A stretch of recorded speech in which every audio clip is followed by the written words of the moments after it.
और ब्रेक के बाद एक बार फिर से स्वागत आप सभी का। पहलगाम पर हुए आतंकी हमले का हिसाब अब सिर्फ बंदूकों से नहीं बल्कि कानून की अदालत से भी लिया जाएगा। जी हां, आतंक के सबसे बड़े चेहरों में शामिल लश्कर सरगना हाफिज सईद पर भारत ने कानूनी शिकंजा कस दिया है। जम्मू की विशेष एनआईए अदालत ने हाफिज सईद के खिलाफ गैर जमानती वारंट जारी कर दिया है, जिसके बाद अब अगला कदम उसे अपराधी घोषित कराने का है। हालांकि इस दौरान पाकिस्तान अपने सबसे बड़े आतंकी चेहरे को बचाने की कोशिश भी करेगा, लेकिन भारत का कानून अब रुकने वाला नहीं है। अब भारत का कानून उसके दरवाजे तक पहुंचने की तैयारी में है। आखिर क्या है भारत का पूरा प्लान और कैसे चलाया जाएगा उसके खिलाफ ये मुकदमा, बताएंगे आपको। लेकिन सबसे पहले आपको दिखाते हैं हाफिज पर कोर्ट का हंटर।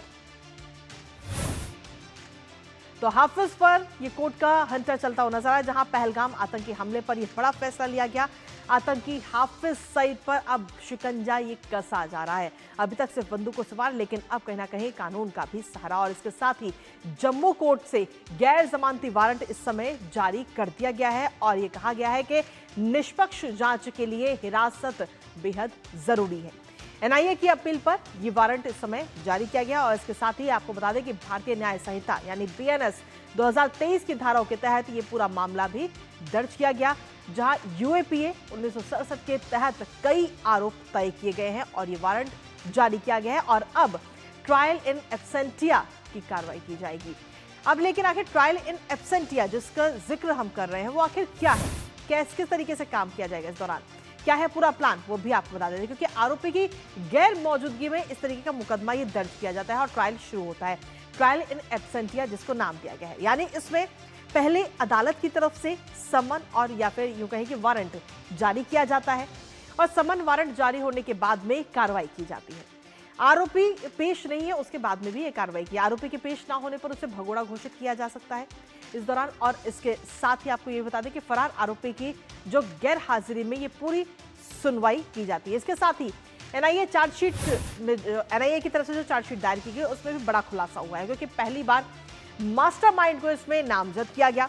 पाकिस्तान से पहलगाम हमला हुआ था, ये इसमें जिक्र किया गया। इसके साथ ही एलईटी और टीआरएफ नेटवर्क माध्यम से संचालित है, ये पूरा इसमें जानकारी दी गई। और साथ ही ये बताया गया कि साजिद लंगड़ा से रियल टाइम जो डायरेक्शन है वो मिली, कराची लाहौर से आतंकियों के मोबाइल आए। तो ये तमाम इस जो एनआईए की तरफ से चार्जशीट दायर की गई है उसमें इन तमाम चीजों का जिक्र किया गया है। इसके साथ ही आपको बता दें कि साजिद लंगड़ा से रियल टाइम डायरेक्शन मिली थी। एनआईए की तरफ से चार्जशीट में जो ये खुलासा हुआ है वो हमने आपको बताया। और इसी पर ताज़ा अपडेट भी ले लेते हैं। हमारे साथ में हमारे सहयोगी अनीस इस वक्त जुड़ गए हैं, सीधा उनका रुख करेंगे ताज़ा अपडेट के लिए। अनीस, जिस तरीके से अगर हम देखें तो एक बड़ी कार्रवाई और एनआईए की तरफ से कहा गया था, जिसके बाद में अब हाफिज सईद के खिलाफ पूरी ये कार्रवाई की जाएगी। आगे किस तरीके से ये कार्रवाई होगी अपराधी घोषित होने के लिए, क्या कुछ कदम उठाए जाएंगे?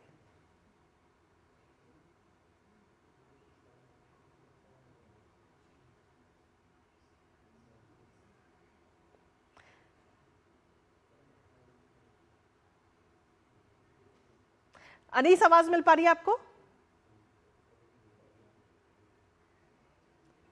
चलिए, अभी हमारा संपर्क उनसे नहीं हो पा रहा है, एक बार फिर से संपर्क साधने की कोशिश करेंगे। लेकिन लगातार हम आपको बता रहे हैं कि जिस तरीके से पूरी चार्जशीट इस समय दायर की गई उसमें कई चीजों का खुलासा किया गया है।